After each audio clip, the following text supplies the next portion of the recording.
నేను అడుగుతున్నాను షర్మిలమ్మ గారిని, అమ్మా ఏం తక్కువ చేశాడమ్మా మీ అన్న నీకు? నువ్వేదో మాట్లాడితే విల్లు మా తండ్రి రాసినటువంటి విల్లు అని చెప్తావు. మీ తండ్రి విల్లు రాస్తే ఆయన సంపాదించినటువంటి ఆస్తుల మీద ఉంటుంది తప్పితే మీ సోదరుడు సంపాదించినటువంటి ఆస్తుల మీద విల్లు రాసేటువంటి అవకాశం ఎక్కడికైనా తండ్రికి ఉంటుందా? ఒకసారి ఆలోచన చేసి చెప్పాలా. ఎందుకంటే మేమందరం కూడా ఈ సమాజంలో బతుకుతున్నాం. మాకు అక్క చెల్లెళ్ళు ఉండారు, మాకు కూడా కుటుంబాలు ఉన్నాయి, మాకు కూడా అంత ఇంత చట్టాలు తెలుసు. రాజశేఖర రెడ్డి గారి ద్వారా ఏదైనా ఆస్తి సంపాదించింటే ఆ ఆస్తిలో నీకు రావాల్సినటువంటి వాటా వచ్చిందా లేదా అనేటువంటి విషయం ఈ రోజు నువ్వు సమాధానం చెప్పాల్సినటువంటి అవసరం ఉంది. నీకు 1995లో నీకు వివాహం అయింది. 30 సంవత్సరాల క్రితం నీకు పెళ్లి అయిపోయినా నీకు ఆ రోజు రాజశేఖర రెడ్డి గారు రాసినటువంటి ఆస్తులు ఆయన విల్లు అంతా ఒకసారి నీకు మళ్ళా ఒకసారి చెప్తున్నాను, హైదరాబాద్ బంజారా హిల్స్ లో రోడ్ నంబర్ 2 లో ఇంటిని రాజశేఖర రెడ్డి గారు నీకు ఇచ్చారా లేదా? అదే రకంగా ఇడబలబాయిలో 51 ఎకరాల భూమి నీకు ఇచ్చారా లేదా? అదే రకంగా 15 మెగావాట్లు SRS hydro project, small hydro project మీకు ఇచ్చారా లేదా?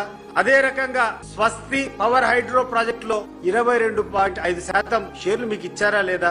విజయవాడలో యువరాజ్ థియేటర్ దాంట్లో 35% వాటా రాజశేఖర రెడ్డి గారికి ఉండేదంతా మీకు ఇచ్చారా లేదా? విజయలక్ష్మి మినరల్స్ అండ్ ట్రేడింగ్ లో 100% వాటా మీకు ఇచ్చారా లేదా? ఇంకేం చేస్తారమ్మా రాజశేఖర రెడ్డి గారు? కొడుకు కంటే అత్యధికంగా ఆయనకు సంక్రమించినటువంటి ఆస్తులు గాని ఆయన సంపాదించినటువంటి ఆస్తులు గాని అత్యధికంగా నీకే ఇచ్చారు. దానికి పాపం జగన్మోహన్ రెడ్డి ఏ రోజు కూడా అబ్జెక్ట్ చేయలే. సరే చెల్లెలకి ఇస్తే ఇవ్వనీలే, నేను నా సంపాదన సంపాదించుకుంటా అని చెప్పి ఆయన పెళ్లి అయిన తర్వాత ఆయన కష్టంతో ఆయన యుక్తితో ఆయన మేధస్సుతో ఆయన సంపాదించినటువంటి ఆస్తి నీకు వాటా కావాలని చెప్పి కోరుకుంటున్నావు.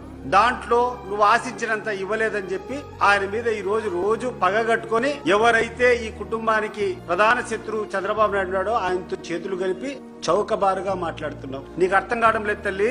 చంద్రబాబు నాయుడు గారు నిన్ను ఈ 4 రోజులు ఉపయోగించుకున్న తర్వాత నిన్ను తీసుకొని డస్ట్బిన్ లో వేయడం ఖాయం. నువ్వు చాలా తప్పుడు వ్యక్తిని నమ్ముకున్నావు.